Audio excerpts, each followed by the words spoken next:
Ardha Padma Paschimottanasana est un asana qui va se faire en position assise. Vous allez retrouver Padma, Padma qui est du coup Padmasana, la posture du lotus. Ça doit vous donner un petit indice. C'est du coup une posture où vous allez avoir Ardha, c'est qu'une seule, moitié, donc vous allez avoir qu'une jambe en lotus. Et Paschimottanasana, c'est la pince. Donc en fait, vous allez être une des deux jambes en lotus et l'autre en jambe tendue pour pouvoir faire une pince. Du coup, pour pouvoir réaliser cette asana, on va dans un premier temps ouvrir comme il faut la cage thoracique. Vous allez commencer par vous asseoir en Vajrasana, saisir vos mains derrière votre dos et ouvrir votre cage thoracique sur l'inspiration en tendant les bras, en essayant de lever les bras le plus haut possible, doucement. J'inspire et j'expire. On va le faire une dizaine de fois. Une fois qu'on a fait ces 10 cycles de respiration, on va attraper ses coudes dans son dos. Et pareil, chercher à lever les coudes et redescendre les coudes, à décoller en fait les coudes de l'arrière du dos, les avant-bras à l'arrière du dos. Puis saisir dans l'autre sens, 10 cycles de respiration de chaque côté. La cage thoracique bien ouverte. Et on tire, on inspire. Et on relâche 10 fois de chaque côté. Donc 10 bras tendus, 10 de chaque côté de coude. Hop, suite à ça, si vous ne l'avez pas fait dans le warm-up, il est impératif de faire l'échauffement du cou avec le dessus du pied au-dessus du genou. Je pousse de ce côté-là, j'inspire, je souffle, 5 cycles de respiration, puis 5 cycles de respiration ici, et enfin 5 cycles de respiration le plus proche possible de la crête iliaque. Attention sur cette posture, là est la grande difficulté, avoir du coup le talon le plus proche de la crête iliaque pour pouvoir aller chercher avec son bras opposé, passant derrière son dos, son pied de ce côté. Hop. Donc pour commencer, on fait 5 cycles de respiration, le pied au-dessus du genou, 5 cycles de respiration donc tout en pressant, 5 cycles de respiration mi-cuisse, 5 cycles de respiration, la crête iliaque le plus haut. Une fois qu'on a atteint son niveau le plus haut de respiration, pour commencer, sans se soucier du bras en arrière, on va hop, chercher à aller chercher, du coup surtout avec cette main-là, donc avec la même main de la jambe tendue, son pied. On inspire et on expire. Et si on peut, on pose là aussi, comme dans Janu Sirsasana, la tête sur le genou. Et on tient 3 cycles de respiration. Pardon, 5 cycles de respiration.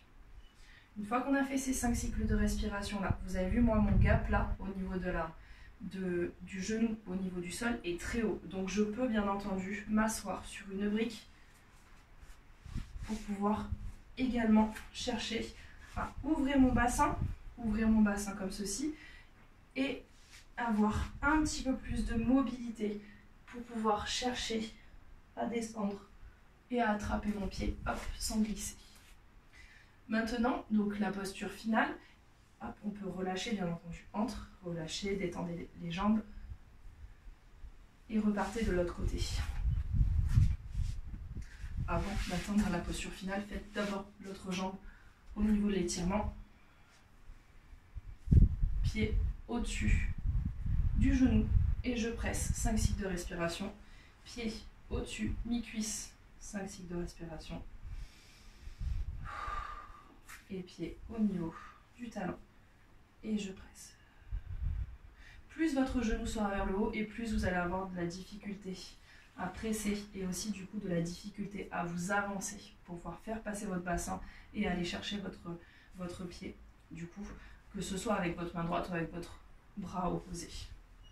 Une fois que vous avez fait du coup les 3 étapes sur cette jambe, que vous êtes allé chercher du coup les 5 cycles de respiration sur la première et sur la deuxième jambe, je vous invite du coup à essayer d'aller attraper votre pied avec votre main opposée. Vous êtes donc comme ceci. Hop. Vous verrez mieux. Je vais du coup poser mon talon le plus haut possible au niveau de ma crête iliaque qui se trouve ici. Et là, je vais du coup tenir avec cette main-là et aller chercher, donc ouvrir ma cage thoracique, aller chercher du coup mon pied avec cette main. Hop, quand je vous dis que ça doit être haut. Et voilà, j'ai attrapé mon pouce. On est bon, j'ai saisi mon pied. Et là, je peux inspirer et expirer, aller chercher mon pied. Et chercher même à atteindre, hop, hop, hop, mon genou si je peux. Si je n'arrive pas à atteindre avec mon pied, donc avec ma main, mon pied, pas de souci. Ma sangle est mon ami. J'utilise ma sangle, je prends la distance dont j'ai besoin. Et là, j'inspire, je souffle. Et j'expire. Et une fois de plus, je tiens du coup 5 cycles de respiration, mais je peux également, pour me faciliter la descente, monter sur une brique. Hop, monter le pied jusqu'à mon maximum, ouvrir mon bassin, tenir bras opposés. Hop, fléchir bien ma cheville de la jambe qui est tendue. Inspirer et expirer. Et descendre un peu plus bas. Hop, attention de ne pas glisser sur la brique et de ne pas vous faire mal au genou quand vous relâchez. Puis je relâche et j'essaye de l'autre côté. Hop, je peux tendre, checker ma jambe également si besoin. Et essayer de l'autre côté. Moi je sais directement que ce côté-là, je n'arriverai pas à l'attraper avec mon pied, avec ma main.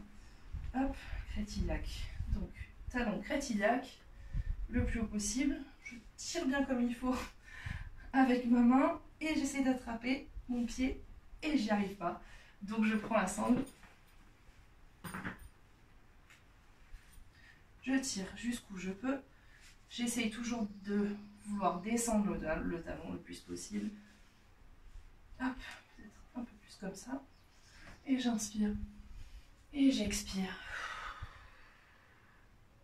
Et je me plie. Et je tiens 5 cycles de respiration en position basse. Puis je relâche complètement. Hop.